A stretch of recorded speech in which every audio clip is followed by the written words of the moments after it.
Cette année, Tash'at, Tafshin Ain Tet, est une Shana Me'uberet, une année où il y a 2 Hadar, bisextile, embolismique. Quel est le din à propos d'un enfant qui est devenu bar mitzvah? Quelqu'un qui est né au mois de Hadar. Imaginons, on a un enfant qui est né au mois de Hadar Rishon. Pardon, Hadar de Shana Pshuta, une année normale où il n'y avait qu'un seul Hadar. Quand il deviendra bar mitzvah, c'est quand qu'il va devenir bar mitzvah? Hadar Rishon ou Hadar Sheni? Si l'année de sa bar mitzvah elle est comme celle-là, où il y a 2 Hadar. Vous dites normalement Hadar Rishon. Vous dites Hadar Sheni? Je dirais s'il y a une journée spéciale où on rappelle une fête, par exemple, c'est le jour de la fête qui tombe. Si c'est Pourim, par exemple, c'est Pourim. Ah. Alors, au niveau de la bar mitzvah, c'est Hadar Sheni. C'est-à-dire qu'il faut qu'il y ait 13 ans qui se soient écoulés. Il faut que 13 ans se soient écoulés. La 13e année, c'est l'année où il y a 2 Hadar. L'année, elle s'est écoulée quand? Hadar Rishon ou Hadar Sheni? Si on va selon les années, 13 ans, alors il faut qu'il ait 13 années révolues. Donc c'est forcément Hadar Sheni. C'est là qu'il va devenir bar mitzvah. Quand il aura 13 ans qu'une fois que la 13e année est révolue. Donc il faut le 2e Hadar. Maintenant, comment est-ce possible d'avoir 2 enfants qui sont nés l'un après l'autre et le deuxième devient bar mitzvah avant l'autre? Réhouven est né d'abord, quelques jours après va naître Shimon, et quand ils vont arriver à la 13e année, Shimon deviendra bar mitzvah avant Réhouven. Eh bien, c'est possible dans le cas où les deux sont nés dans une année comme celle-là, où on a 2 Hadar. Par exemple, Réhouven est né le 20 du Hadar Rishon. Shimon est né le 10 du Hadar Sheni. 13 ans plus tard, c'était une année normale où il n'y avait qu'un seul Hadar. Alors celui qui est né le 10 du Hadar Sheni, il va faire sa bar mitzvah quand? Le 10 du Hadar.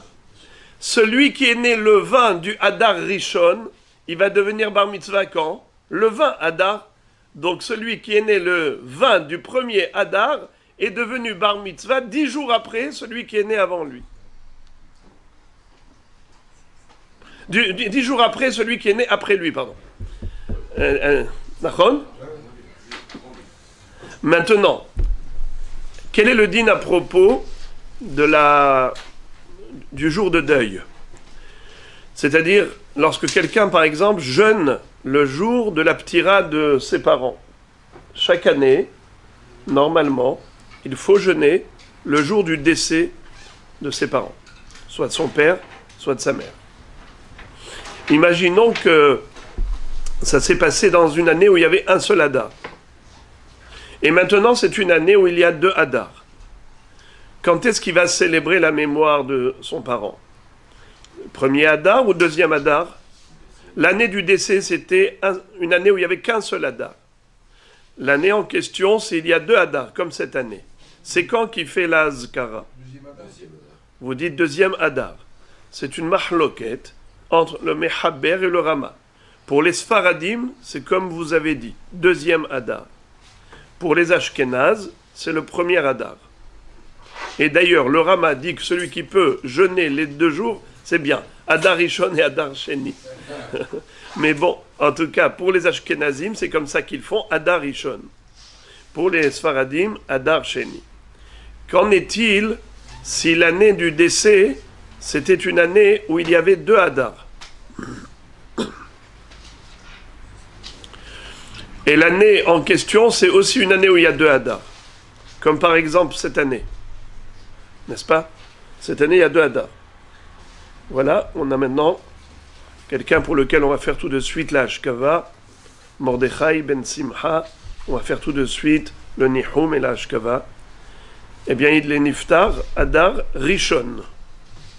Non, pas Hadar Rishon, excusez-moi. On est encore dans... non. je suis déjà après Rosh Chodesh. Non, Rosh Chodesh, c'est que mardi. Mais sinon, quel aurait été le din dans le cas où quelqu'un qui est niftar, Adar Rishon? Et ensuite, l'année de la Azkara, c'est aussi une année où il y a 2 Adarim. Quand est-ce qu'il faut faire la Azkara? Premier Adar ou deuxième Adar? Alors là, il y a une grande discussion. Certains pensent que quand il y a 2 Adar au moment du décès et 2 Adar au moment de la Azkara, quelques années plus tard, 1 an, 2 ans, 3 ans plus tard, eh bien, il faut respecter les 2 Adar. Comme la Ptira, c'était le premier Adar, alors la Azkara, premier Adar. Ptira, deuxième Adar, la Azkara, deuxième Adar.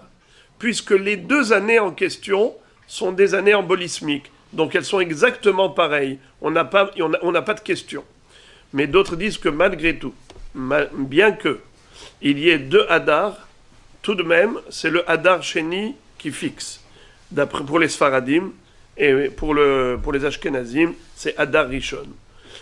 Donc on restera dans cette mahloket Ashkenaz et Séfarad par rapport à une Pétira qui a eu lieu dans une année qu'on appelle Me'uberet, et la Azkara a eu lieu également dans une année Me'uberet.